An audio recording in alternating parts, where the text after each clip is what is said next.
દાહોદ જિલ્લામાં સરકારી સાયકલો ધૂળ ખાતી હાલતમાં નજરે પડી છે। વિદ્યાર્થીનીઓને આપવાની સાયકલો ધૂળ ખાતી અવસ્થામાં જોવા મળી રહી છે। વર્ષ 2023ના શાળા પ્રવેશોત્સવમાં આપવાની સાયકલો અત્યારના સમયમાં ધૂળ ખાતી અવસ્થામાં નજરે પડી રહી છે। મામા સાહેબ ફડકે સરકારી કુમાર છાત્રાલયના પ્રાંગણમાં ધૂળ ખાતી હાલતમાં નજરે પડી ત્યારે લાખો રૂપિયાના ખર્ચે ફાળવેલી સાયકલો સરકારના જવાબદાર અધિકારીઓ દ્વારા આપવામાં ન આવતા લોકોમાં રોષની લાગણી જોવા મળી છે। નમસ્કાર। છોટાઉદેપુરની અંદર વિદ્યાર્થીનીઓને આપવા માટેની હજારો સાયકલ બાદ આજે તમે દાહોદની અંદર પણ આ જ રીતની એક પરિસ્થિતિ જોવા મળે છે। મામા સાહેબ ફડકે સરકારી કુમાર છાત્રાલય દાહોદ, આવો તમને બતાવીએ।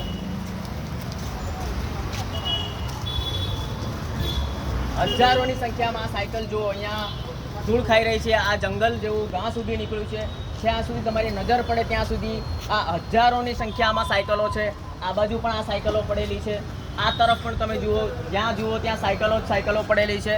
આ સાયકલો શાળા પ્રવેશ ઉત્સવ 2023માં બાળકીઓને આપવાની હતી।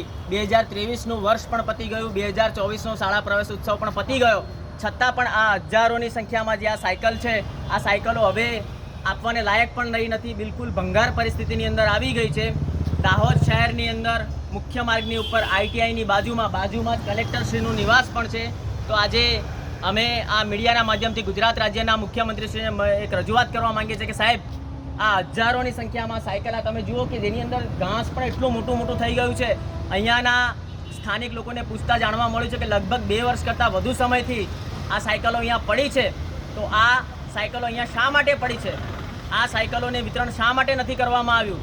એટલે જવાબદાર તંત્રની વિરુદ્ધ કડકમાં કડક પગલાં ભરવામાં આવે એવી અમારી આપ સાહેબશ્રીને નમ્ર વિનંતી છે। આ જુઓ, આ તરફ પણ જુઓ, આ તરફ પણ હજારોની સંખ્યામાં સાયકલ પડી છે। તમને નજીક લઈ જઈને બતાવીશું તમને। આ જુઓ, આ સાયકલ શાળા પ્રવેશ ઉત્સવ 2023ની છે। શાળા પ્રવેશ ઉત્સવ 2023 એટલે 23નું આખું વર્ષ પતી ગયું, 24નું આખું વર્ષ પણ પતી ગયું।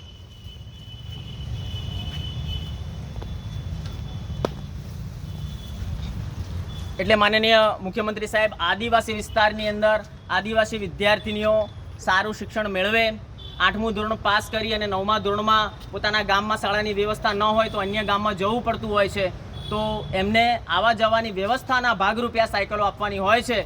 તો આ દાહોદ જિલ્લાની આદિવાસી બાળકીઓને આ સાયકલો શા માટે નથી આપવામાં આવી?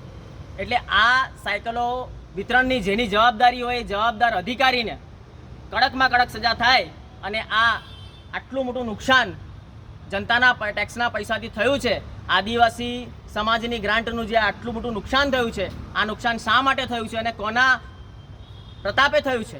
એટલે આ જવાબદાર અધિકારીઓ વિરુદ્ધ કડકમાં કડક કાર્યવાહી થઈ અમારી આપ સાહેબ શ્રીને નમ્ર વિનંતી છે।